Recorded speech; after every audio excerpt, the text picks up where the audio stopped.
Hey YouTube, Al Johnson Gaming here, and welcome to Elsewhere High, Chapter 1, Part 2. Anyway, this is probably going to be a really long visual novel series. Anyway, let's dive straight on in. Where were we? Oh, that's right. We were right after the class lesson. Miss Dupont led Derek out of the room and through the winding corridors. French name from Oregon and with a British accent. The school was large, needlessly large. I thought there was only one class. Derek followed her in silence, and she eventually led him out the back door of the school. Okay.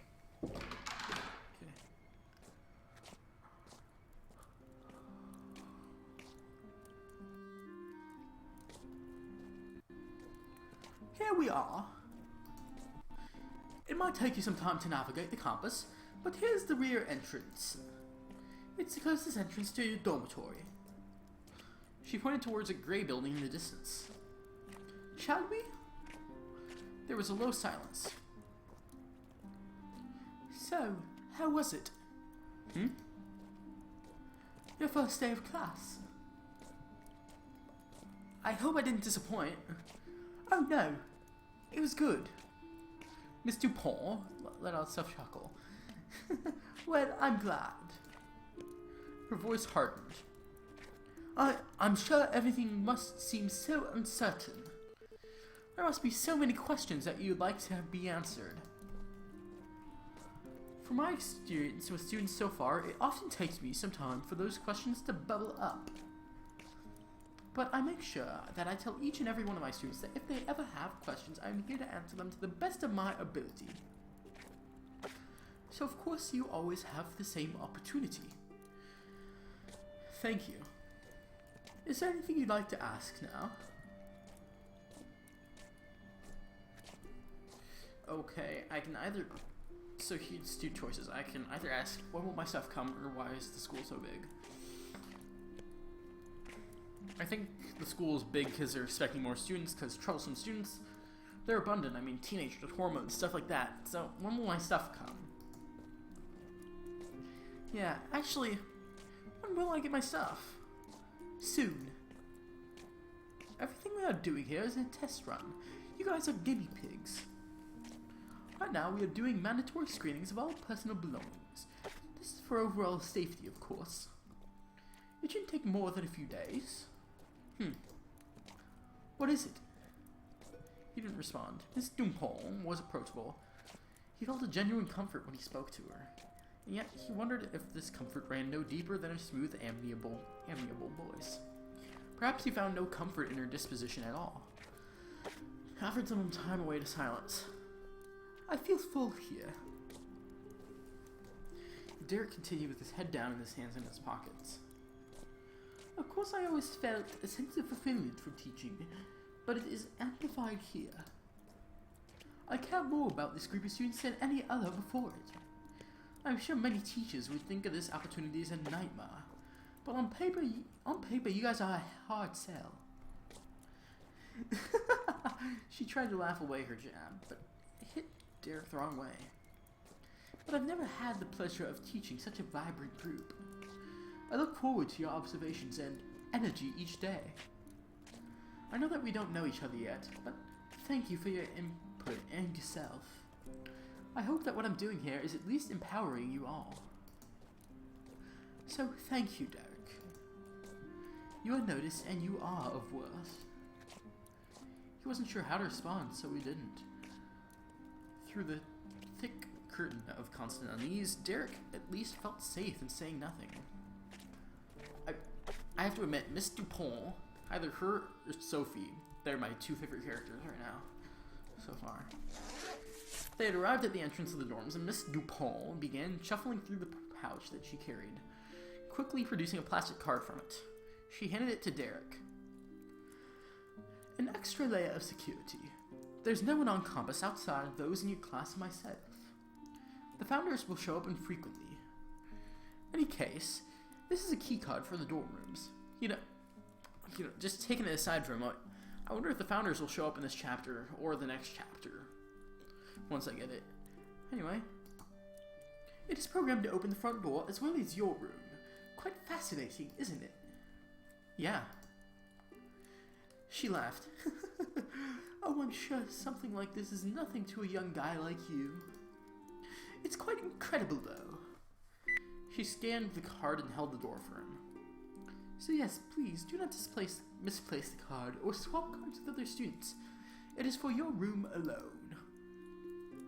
Thanks. Miss Dupont led him to the second floor.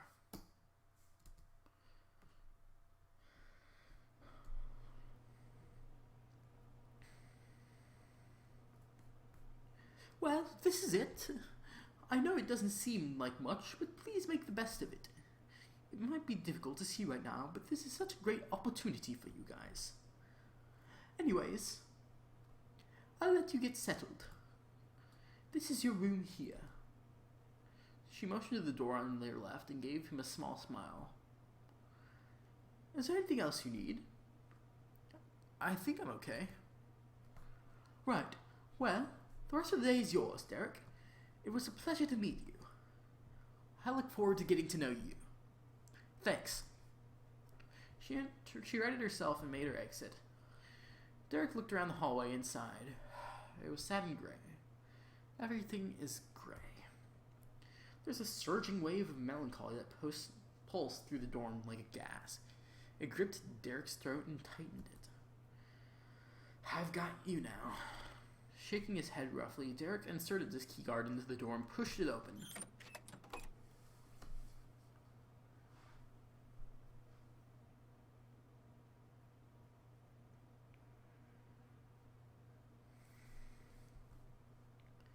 I guess this will have to do.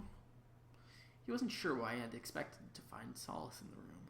There was none, although the tangible sadness he felt in the hallway had dissipated. In this room, lonely was okay. Solitude was the point. He flung his backpack onto the bed and peeled his damp sweater from his body. Looking down, he could see his white shirt cling to him like cellophane. It turned a pinky yellow in places where his body jutted out and touched it.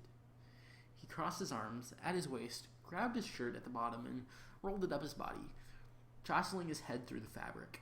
It hit the floor with a heavy splat. He picked it up, draped it across the back of the wooden chair. Moving towards his bed, Derek pressed his hand against one side of his chest. His pores were sharp and raised from the cold air beating against it. He pressed his hand against the skin and ran along, flattening the rows of goosebumps as he went. They rebelled, reforming as quickly as they were suppressed. Don't tell us what to do. In his backpack, he pulled out his second shirt. He nearly smiled at how similar it was to the one he wore before. Derek never paid close attention to how he was dressed. White t-shirts were acceptable. They were safe. He placed the fabric on his bed next to his bag and wrapped himself in his arms. This is me. I'm here. His fingers dipped loosely beneath his pants. He ran them up the creases of his abdomen. Letting out a considerable sigh, Derek picked up his new shirt and slid it over himself. His forearms prickled against the cold air. He grabbed his sweater and felt the inside of it that it was rather dry. It was just outside that remained damp. He put it on. Derek jumped. He was already clothed, but he felt naked. Please be Sophie. Come on, man, open up! Who is it? Haha, very funny. What? He opened the door to see Vincent standing lazily. Knew it. Oh, sorry. I get it. We're all excited to consummate our rooms. What? But there's better and probably much bigger things to be addressed. Ha! My God, I'm funny. Derek didn't allow his anger to swell. He stood sturdy in his posture, leaning forward in a way that kept Vincent still in the doorway. What do you want? We're neighbors. What? Yeah, I'm just one room over. Thought I'd come over and let you know. I guess I'm supposed to have cookies or something. Sorry. Okay. He tugged at his sweater. You alright? Are you serious? Wait, what? What's wrong with you? We got in a fight in class. With that, the sound of a door opening behind Vincent made the conversation pause. With crossed arms, Vincent looked behind himself, then smiled back at Derek. Speak of the devil. What? Toby's a couple doors down the other side. Looks like he's going for a piss. Oh my god, can you stop? Stop what? Being such an hole. Acting all cocky and mature when you really don't give a crap about anyone. You're all nice to me outside, but how do I know you aren't talking crap about me behind my back? I don't even know Toby, and you're trying to crap on him in front of me. Trying to make me hate him over something. Like, what the hell's wrong with you? Vincent's stare was nondescript, but soon fell into a mischievous frown. Look. He sighed, not from shame, but from misdirection. I don't really know Toby either, okay? I just say what's on my mind. I don't have anything against him, I just don't know him. I don't really want to know him. I don't know. There's people I like and people I don't like. That sounds judgmental and whatever, but you were pretty quick to call me an a-hole yourself. So maybe we aren't so different. You seem like a cool guy, and Sophie seems really like you too. That's actually why I'm here, if you wanted to know. Derek knew that there was too much to unpack in Vincent's splurge, so he skipped to the point that interested him most. What do you mean? Vincent raised a hand to his face and pressed his fingers between his furrowed eyebrows. A low sigh escaped him. Listen. Sophie wants to... she wants to go for a walk. Derek scrunched up his face in confusion. Is that supposed to mean something? No. She wants to go for a long walk. Oh, Jesus. A little further than we were allowed. Derek's eyes left. Vincent retreated in thought. And she wanted to invite you. See if you wanted to come. Well, he wasn't sure where to begin. It's against the rules, right? Yep. Has anyone else done it? Not sure. I mean, probably. What happens if we get caught? I'm not sure. We won't get caught, but I'm not sure. Look, if you don't want to come, it's fine. She gets it. We get it. You're new, and you want to look good. But you're going crazy here. Just want some fresh air. And we want to see what's out there. She leaned on the doorframe behind Vincent. You know, get used to our surroundings. Derek's mouth curled up in a smile, but he forced it back down. Sophie looked at Derek and nodded towards him. Nice room. Does look pretty cozy. Derek, we're not trying to intimidate you or anything. Vincent and I hang out all the time. We talk to other people. We're just not really close to anyone else. And I've been thinking about what you said on the bus about what happens if we leave campus. I'm not looking for trouble tonight. I'm not planning on getting caught. I'm just going to stir crazy, I guess. So yeah, we're going on a walk tonight. It's happening, and I thought it would be a good way to get to know each other. You don't have to come. We're going. I'm just letting you know. Perhaps the heavy walls could offer me an answer. They didn't. Yeah, whatever. Let's just go. Haha, sweet. Alright, well, let's have a little later. Can we meet here in a couple hours if that's cool? Or why did I read that in Derek's voice? Okay. Take two. We can meet here in a couple hours if that's cool. Yeah, sure. Are we good? What do you mean, are you good? What did you do?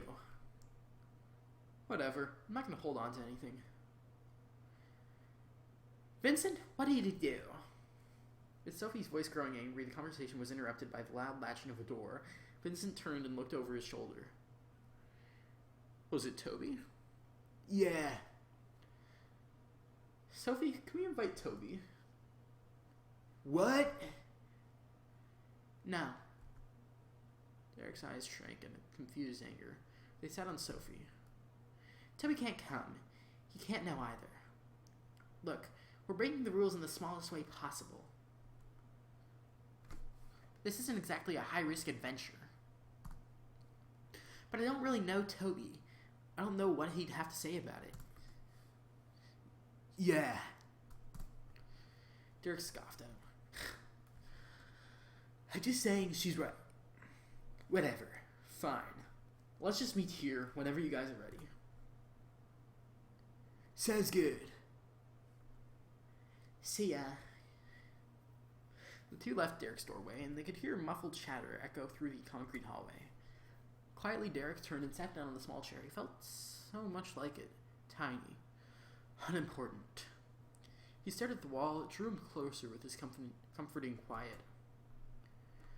You can rest here. He was tired, but this new anxiousness kept him alert. Already breaking the rules? With the time before the walk, Derek decided to search for some company. You know who we're hanging out with. Phew. Trying to get on our good side.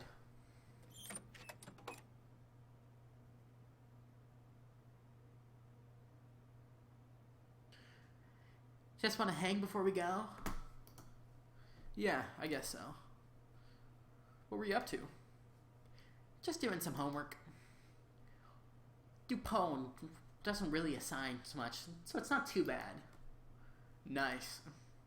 Sophie leaned against Derek's desk while he took a seat in his chair. So what do you want to do? I don't know. I was just kind of bored. Fair enough. Well, I'm honored that I was chosen to de-boredom you. She took a moment to gather conversation. So, how's your laptop holding up? I think it's fine. It's still in the bag. Kind of useless without Wi-Fi, right? Pretty much. You can play solitaire or something. Do they even still come with that? They better. That was my jam when I was little. Derek laughed. Just so you know, that was a genuine laugh with me too. Really? Yeah, why? I don't know, I just can't really picture 10-year-old you being so into solitaire. Whoa there, Judgy. She smirked at him, her body somehow handling her awkward position with grace. So how you holding up? Anything I can do for you? I don't think so. Well, actually, the pamphlet and all the paperwork, it said that we'd be given a phone. Oh, yeah. Everything in here is privilege-based. Nothing's automatic. Just like taking bus rides. If they think you've earned it, then you'll get your phone. Oh. I don't think anyone hasn't been given their phone, so it's not a big deal. Why? Who are you looking to call? Left a girlfriend back home?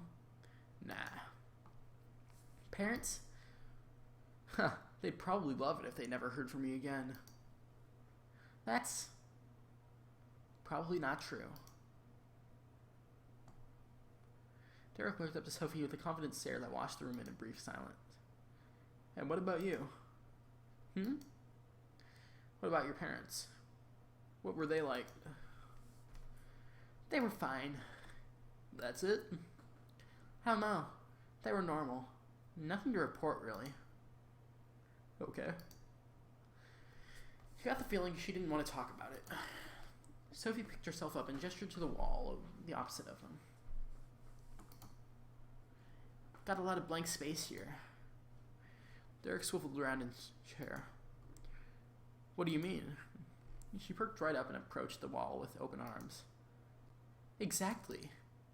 So many possibilities. Posters, drawings, a huge whiteboard calendar, some crap. You know those stupid DIY sites?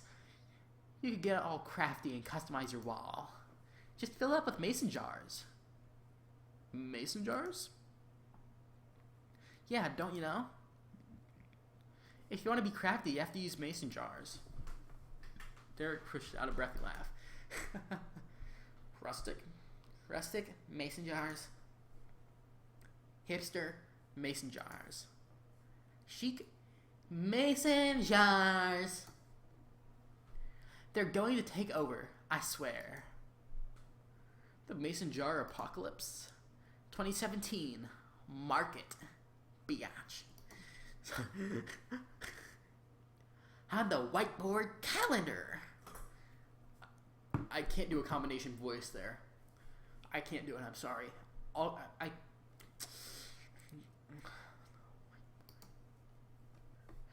Till erupted into a fit of laughter. Derek buried his head in his hands with his mouth agape, letting rounds of loud giggles. It took him some time to calm. Then once Sophie spoke. Her voice was still high and stuttered over itself. You have a great laugh. Derek wiped his eyes. Okay, so many people have told me that. It's infectious. She turned her back towards the wall, as if to think it for a moment, then made her way back to the desk, falling right into her casual lean. So yeah, getting right on that. We can actually decorate the walls.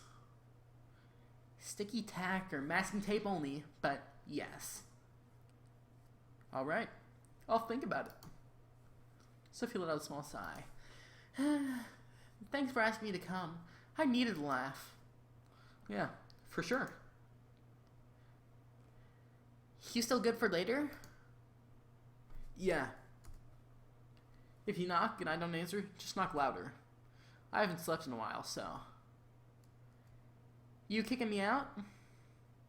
No. I just meant in case. I'm kidding. I should head back and finish up some stuff anyways. I'll see you later. Yeah. I'll grab Vincent when you're ready and meet you here. Sounds good. See you later, Derek. Peace. Pretty sly for a white guy.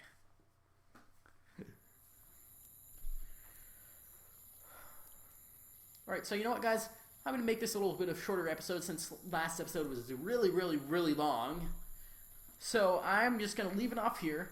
And as always, thank you guys for watching. If you enjoyed this episode, give it a huge like. It's really appreciated. Anyway, if you want to hear more about my videos, follow me on Twitter. I honestly like to hear back from you guys, and that's probably my most valuable means of communication with you. Twitter or Instagram, one of the two. You can DM me on Instagram. You can follow me on Twitter to get notifications about when my next video will pop up. Or if you don't have a Twitter, or if you're not like allowed to have a Twitter or something like that, or you can't have social media whatsoever, just click that little gear button and join the notification squad. What'll happen is if you have the YouTube app on your phone, it'll send notifications straight to your phone when I'm uploading a video. Since my upload schedule is kind of hectic and all. So, as always, I really enjoy being there for you guys, and I enjoy spending time with you. So, if you have some input, I'd really appreciate it on what you'd like to see next. And as always, I will see you in the next video. Peace.